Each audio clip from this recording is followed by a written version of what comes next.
Welcome to the Local Marketing Source Weekly Update, brought to you by localmarketingsource.com. This week's Local Marketing Update is brought to you by Scott Gallagher. Scott is the co-founder of Local Marketing Source and has become the recognized expert in providing online marketing services to local businesses. Follow Scott on Twitter at ScottGallagher5 and on Facebook.com/ScottPGallagher. Hey, well, good afternoon, everyone. Scott Gallagher here with Local Marketing Source, bringing you our weekly local marketing industry update. Now, our next week LMS member faculty call with live questions is going to be Wednesday, June 26th at 4 p.m. Eastern, and the LMS membership gives you access to our private group, live questions, and the members portal. Excuse me. Well, this week, we've got a few different things to update. Some new changes within Google. Google has rolled out their local carousel that we're going to talk a little bit about for different types of businesses and where they may be going with that. Last week I talked about DuckDuckGo, and this week as well. I've got a few interesting things to say about this search engine in light of all the news around the globe.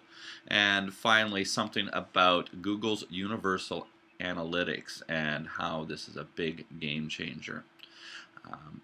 For our tips this week that I'm going to talk about, well, last week for a local business, I talked about quality. It's all about quality and covered 5 of the major trusted SEO factors.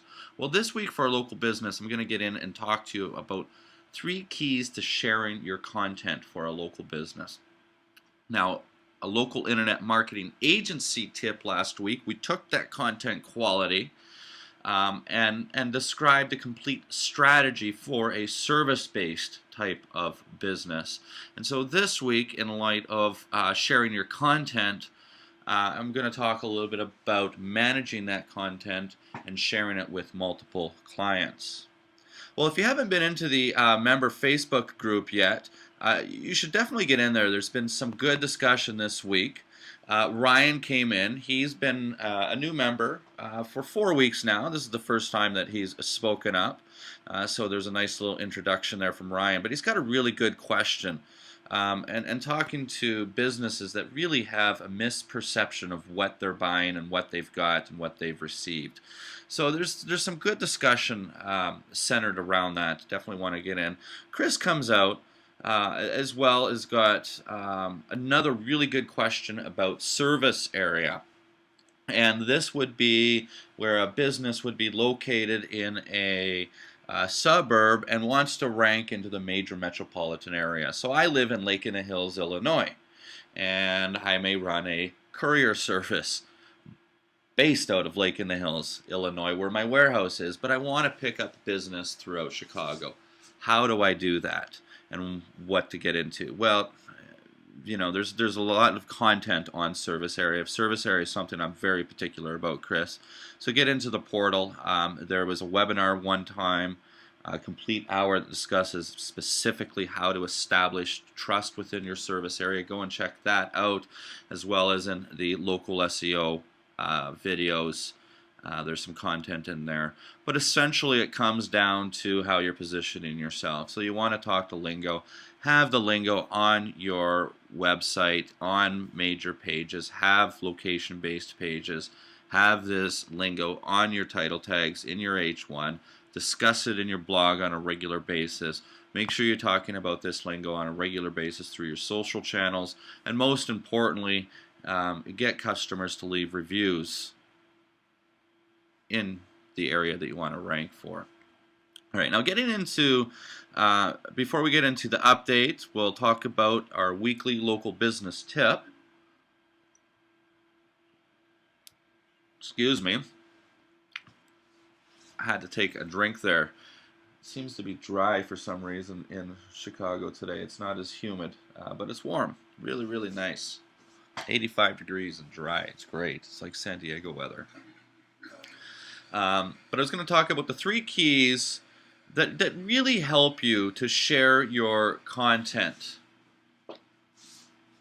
for a local business. this would be through your social channels, and we've talked about a product, Hootsuite, before to manage some of your different channels, whether it be Facebook or Twitter or LinkedIn, your Facebook pages, your Google Plus pages, different personal profiles versus business pages, and all of that.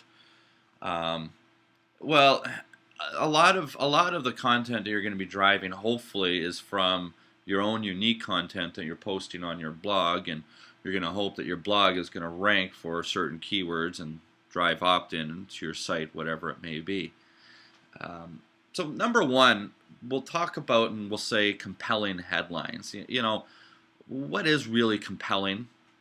The more you understand your audience and the more you can understand the needs that your particular business is going to serve for your audience, the better you're going to be able to come up with compelling headlines. Not cheesiness, but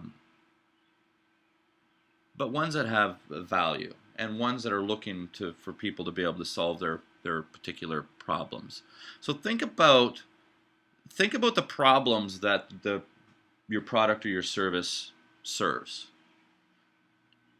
and center your compelling headlines around creating content that solves that particular problem. Number two is emotional impact.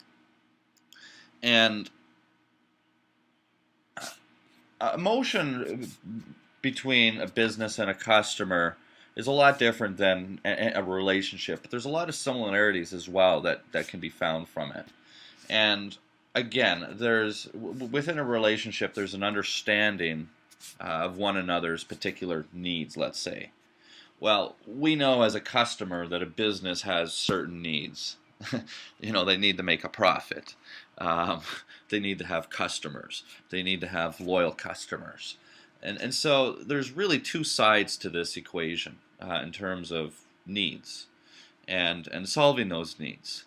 Well, as opposed to solving a particular problem, the needs that get down to an emotional aspect of how it may change somebody's life, how it may save somebody some time, how it's gonna make them happier that particular day, how they may get more enjoyment out of their day, how it may help them achieve one of their annual goals. I mean, the list goes on of how you could really relate to one's emotion.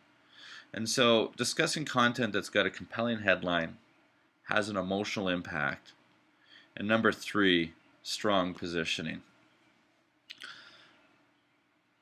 Positioning is one of the P's in marketing. Product, price, placement, or positioning, promotion. And packaging can be argued a fifth P. But packaging and positioning are essentially a lot of the same, and packaging could relate to the packaging of a root beer bottle versus the packaging that's going to be found on the outside of an air conditioning unit that one's going to buy. But packaging also comes down to, for services, a chiropractic firm, on how one chiropractic firm is there to serve wellness care, and another chiropractic firm next door is there to serve back pain. Well, the packaging that they're going to have around the business, how they're going to position themselves, is very, very important. And having all of your messaging positioned in the same world is very important to build your brand. And so therefore, when you're creating your content, from a marketing perspective, positioning is all about, where you place yourself into your prospect's mind. And creating content now that discusses positioning, you want to reinforce your messages on a regular basis, what you stand for. Most businesses are going to have a mission statement and probably or hopefully maybe a vision statement as well. And these are times that those messages can really be reinforced.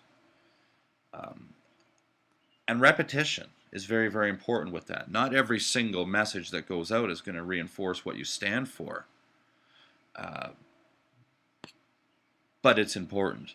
And whether, whether those values extend to, some of your moral beliefs in business. A lot of people go into business because they have a certain moral belief, whether it be religious or political. Not that I position my business in that way, but those are two very strong ones. And it's okay to reinforce that message on a regular basis, what you ultimately stand for. So those three things, when you're creating content that have compelling headlines, an emotional impact, and strong positioning. All right, now for our update. Google has rolled out something called a local carousel. Now, if you've ever played with Google Local Search on a iPad or a tablet, you would have seen the carousel for the last 6 months. And what's neat about it is everything's based off of your display, and it's based off of the user and how much they show. And with personalized search and whatnot, it's really built into it. Well, Google has rolled it out for local search on desktop. And there's a few things that businesses need to know about having their business show up in this carousel. Well, at the end of the day, it's using the same algorithm. So we don't need to be concerned about that. It's not like the algorithm has changed. And this information is coming from Google, by the way. This is a Q&A. I'm just reiterating some of the information in there. And then taking our own perspective as we talk about it on how to overcome some of those challenges. So it's saying, why is this feature only available in some business verticals? Well, it's being rolled out. Right now it's in the food industry, some of the services industry and whatnot. But you're going to see this rolled out to businesses right across the board over the next 6 months. The photo has come up to be a big question. How do they change the photo? Well, the photo's not... The photos that they are showing are you can see multiple photos of a business. It's not just the 5 that a business owner uploads. So we've got to understand that there's an algorithm behind that, and how are we going to manipulate that? Well, they're pulling their photo data from multiple sources.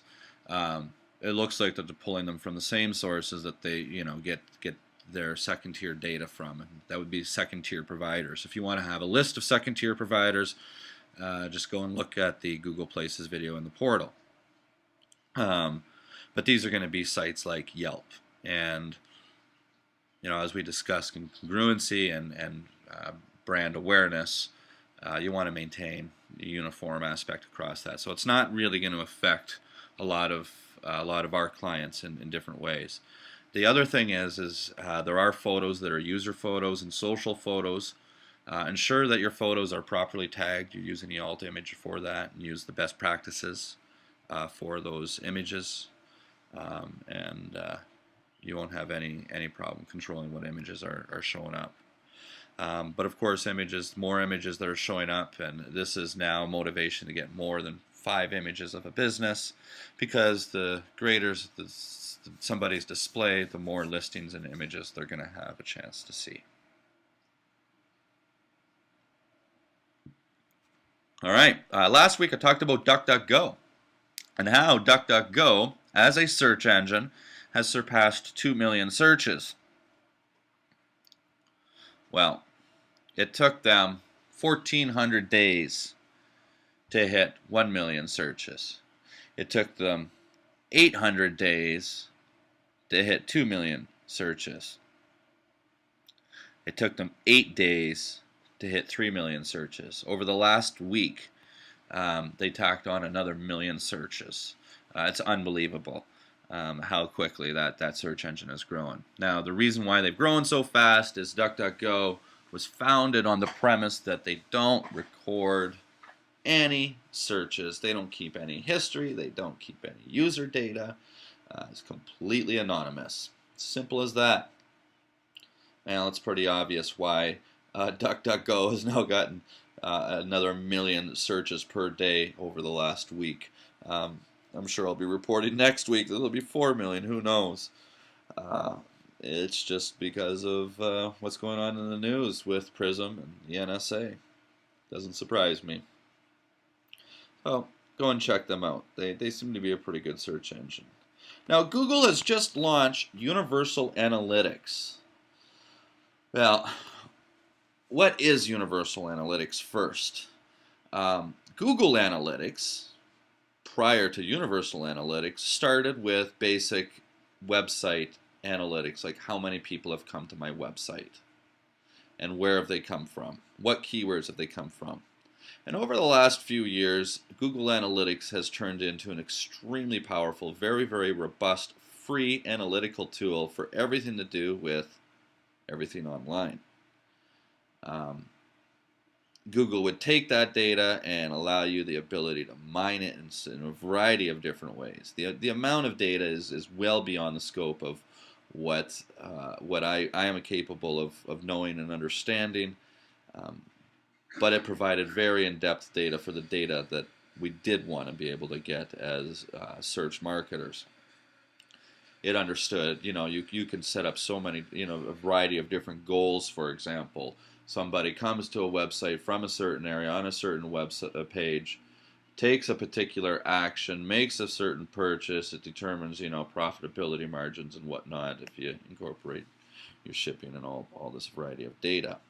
Well, Universal Analytics now takes it to a completely different level.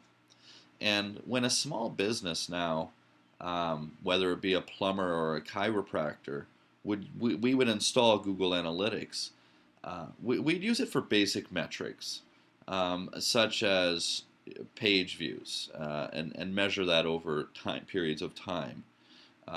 Looking at the breakdown of traffic. Does it come from organic means, paid means, or direct means? If they are, other websites, what are other websites? Just relatively basic data. Well, these small businesses never had the opportunity to take advantage of everything else that analytics had to do. And Universal Analytics now changes that. Well, number one is it essentially allows you to track anything from any type of device. Okay, that could be a little RFID device that's installed into cereal boxes at grocery stores, and maybe the grocery department wants to find out the walking paths of their customers, so they install a device into their shopping carts. There's a company that used it in employee badges to track caffeine consumption. So by integrating this analytic tool in the online world to any type of offline device or platform, small businesses can measure offline conversions in a variety of different ways. It's just beyond the scope right now as to what I've got to think about each of my clients and how each of our clients can use this in umpteen amount of different ways before we can even get an understanding of how general small businesses can really use it. But offline conversion is definitely a very important aspect to it. What about social interactions as well? Different engagements. Now you're able to we are able now to track people that communicate with us and hypothetically understand when they walk into a store and collect that data on their buying behavior now. So it ties, I'm just thinking this through as we talk, but the social interactions is just profound as to what can be done. As well as getting it into your CRM data, your customer relationship management tool, and there's an abundance of data that can be integrated from that right now into this Universal Analytics. So it's pretty cool. It's pretty exciting. Google has made things as easy as possible for its users and make things free. So that's a benefit of this. But are small business owners really going to dig down and get an understanding of that? I don't know. I don't think so.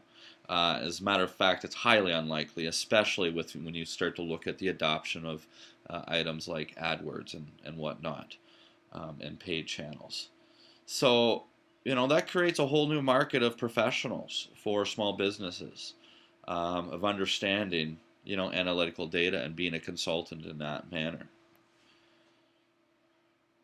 So there are a couple of barriers that are, going to hold businesses back from getting in, and that being likely the greatest barrier. They may have to hire somebody, or the amount of time that's going to be required to understand it.